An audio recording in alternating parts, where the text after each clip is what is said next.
یاروں کا یار مختار Zaidi. N E D کا نیو کیمپس ہے اور ابلاغ یعنی پبلسٹی کے محدود ذرائع، نہ سوشل میڈیا ہے، نہ واٹس ایپ، نہ انسٹاگرام، نہ ہی فیس بک۔ ایسے میں اپنا پیغام پہنچائیں تو کیسے؟ پی ایس ایف کے بڑے سر جوڑ کر بیٹھتے ہیں اور ایک ایسے طالب علم کو ڈھونڈتے ہیں جس کی تحریر بھی اچھی ہو اور اظہار کا ذریعہ بھی۔ سب کی نگاہیں ایک طالب علم پر جم جاتی ہیں، اس کا نام ہے مختار زیدی۔ یہ دیواروں پر پوسٹر اور وال پیپر میگزین کے ذریعے ابلاغ کا ذریعہ بنتے ہیں اور ہر ایک کی آنکھ کا تارا بھی۔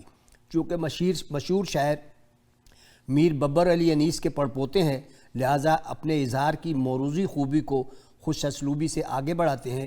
یہی مختار زیدی امریکہ آ کر غیر پاکستانیوں کے لیے مائک زیدی بنتے ہیں۔ مختار زیدی ایک نہایت مذہبی گھرانے میں ستمبر سن 55 میں پیدا ہوئے۔ ان کی ابتدائی تربیت نہایت سخت ماحول میں ہوئی کیونکہ والد صاحب کا تعلق پاکستان ایئر فورس سے تھا۔ ان کے والد نہایت ایماندار، اصول پرست شخص تھے اور ایک خاص مذہبی رجحان بھی رکھتے تھے۔ مختار نے اپنے والد کو کبھی تہجد پڑھے بغیر آفس جاتے نہیں دیکھا۔ ان کے والد نے انڈیا کے ساتھ پاکستان کی تمام جنگوں میں حصہ لیا، یہی نہیں بلکہ دوسری جنگ عظیم میں برٹش رائل ایئر فورس کا حصہ بھی رہے، لیکن اس کے باوجود ان کے اندر کا ایک شاعر اور ادیب زندہ رہا اور انہوں نے شاعری میں بھی نام کمایا۔ مختار زیدی کی طبیعت میں اپنے والد کی کچھ خوبیاں موجود ہیں اور کچھ شاید ڈھونڈنے سے مل جائیں۔ مثال کے طور پر ادبی ذوق رکھتے ہیں لیکن شعر نہیں کہتے، نہایت ڈسپلن ہے، اپنے سارے کام وقت پر ختم کر لیتے ہیں لیکن صبح دیر سے اٹھتے ہیں۔ مختار زیدی کی جن باتوں کو والد صاحب کے شیڈو میں ڈھونڈنا پڑے گا، ان میں ان کی نماز کی پابندی اور دیگر مذہبی رواداریاں شامل ہیں۔ جن بچوں کے والدین عسکری اداروں میں ہوتے ہیں، یہ شہر قریہ قریہ تبادلہ ہوتے رہتے ہیں اور اس عذاب کو سب سے زیادہ آفیسر کی بیوی اور بچوں کو بھگتنا پڑتا ہے۔ نئے شہر میں نئے دوست بنانا پڑتے ہیں، بچوں کے اسکول تبدیل ہوتے ہیں، بچے ایک جگہ آ کر دوستوں، اسکول اور ماحول سے مکمل طور پر مانوس نہیں ہو پاتے کہ پھر ایک نئے شہر میں چلے جاتے ہیں۔ یہی کچھ مختار زیدی کے ساتھ ہوا۔ سارا بچپنا شارع فیصل، چکلالہ، کوہاٹ اور کامر وغیرہ میں گزار دیا، لیکن مختار نے اسے مجبوری نہیں بنایا بلکہ والدین سے ہی سیکھا کہ نئی جگہ دوست اور اپنی جگہ کیسے بناتے ہیں، اور یہی ٹریننگ آگے چل کر امریکہ میں بھی مختار کے کام آئی۔ جب والد کراچی شفٹ ہوئے تو مختار زیدی انٹرمیڈیٹ میں پہنچ چکے تھے۔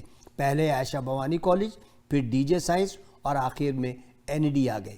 این ای ڈی آ کر یہ بھی پی ایس ایف کے سردار حنیف کے ہتھے چڑھ گئے اور پی ایس ایف ہی کے ہو لیے۔ میکینیکل انجینئرنگ میں داخل ہوئے اور وہیں سے فارغ التحصیل بھی۔ ویسے بھی مختار زیدی کا تعلق ایسے مذہبی گھرانے سے ہے جس کی پہچان ہی کلمہ حق کہنا ہے، خواہ اس میں جان ہی کیوں نہ چلی جائے۔ این ای ڈی کے پروگریسو سیاست میں ان کی جان تو کیا جاتی، یہ پی ایس ایف کی جان بن گئے اور جدھر جاتے اپنے ساتھ خم خیال دوستوں کا ایک مجمع رکھتے۔ مختار کہتے ہیں کہ این ای ڈی میں قیام کے 4-5 سال ان کی زندگی کا سب سے شاندار دور ہے، ایک ایسا دور جس میں پابندی بھی ہے اور آزادی بھی۔ آزادی ہے اظہار رائے کی، آزادی ہے کلاسز بنک کرنے کی، آزادی ہے گرلز کامن روم کے سامنے سے کئی بار گزرنے کی، اور آزادی ہے کینٹین میں چائے اور سموسے کھانے کے بعد پیسے کل دینے کے وعدے کی۔ لیکن پابندی بھی ہے کہ اساتذہ کا ادب کیا جائے، سینئرز کی عزت کی جائے، امتحان اچھے نمبروں سے پاس کیا جائے۔ کہتے ہیں کہ این ای ڈی انہی چیزوں کی آمیزش کا نام ہے۔ این ای ڈی نے انہیں سکھایا کہ تمام تر شرارتوں کے باوجود اپنے اہداف یعنی گولز کس طرح حاصل کیے جاتے ہیں۔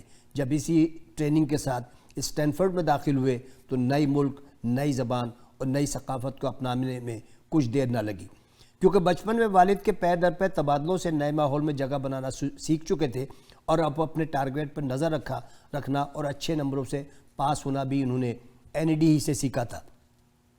اسٹینفورڈ کے لیے سین فرانسسکو آئے اور آج تک یہی ہیں۔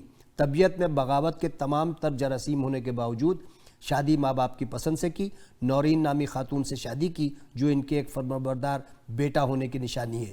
2 بیٹیوں عائلہ، لائلہ اور بیٹے جرار کے ساتھ سین فرانسسکو ہی کی ایک پہاڑی چوٹی پر رہتے ہیں جہاں سے پورے سین فرانسسکو پر نظر بھی رکھتے ہیں۔ بیٹیاں گوگل اور علوم میں کام کرتی ہیں جبکہ جرار بوسٹن یونیورسٹی سے گریجویشن کر رہا ہے۔ مختار زیدی کے اہم کاموں میں science book club, seminar series میں AI in Silicon Valley, artificial intelligence میں ڈیٹیکٹو وے شامل ہیں۔ ان کے کچھ پروگرام تو Dow university, N E D university, Habib university اور D H S Safa university میں پاکستان میں بھی فنڈنگ کے منتظر ہیں۔ Mukhtar Zaidi N E D میں وال میگزین کی جان تھے، مختار پی ایس ایف کی جان تھے۔ Mike Zaidi N E D alumni کے ہر فنکشن کی جان ہے۔ ڈانس کی مہارت اور انگریزی ٹھمکے دیکھ کر بھی یہی دل چاہتا ہے کہ انہیں مختار زیدی نہیں بلکہ مائک زیدی کہا جائے۔ مختار زیدی معاملہ فہم ہیں، ہر مسئلے کا حل رکھتے ہیں، ہر وقت مسکراتے رہتے ہیں اور لوگوں کو خوش رکھتے ہیں، اور امریکہ ہی میں سین فرانسسکو میں مقیم ہے، جو کہ ان کی مستقل مزاجی کی دلیل ہے۔ مختار زیدی نہ صرف میرا بلکہ ہر اس شخص کا دوست ہے جو کہ این ای ڈی سے محبت کرتا ہے اور این ای ڈی کے لیے کچھ کرنا چاہتا ہے۔ مختار اقبال کا شاہین ہے، جس کے لیے علامہ اقبال نے خود کہا تھا، ہو حلقہ یاراں تو بریشم کی طرح نرم، اور عزم حق و باطل ہو تو فولاد مومن۔ اور اس ریشم اور فولاد کے کمبینیشن کو این ای ڈینز مائک زیدی یا مختار زیدی کہتے ہیں، جو کہ یاروں کا یار ہے۔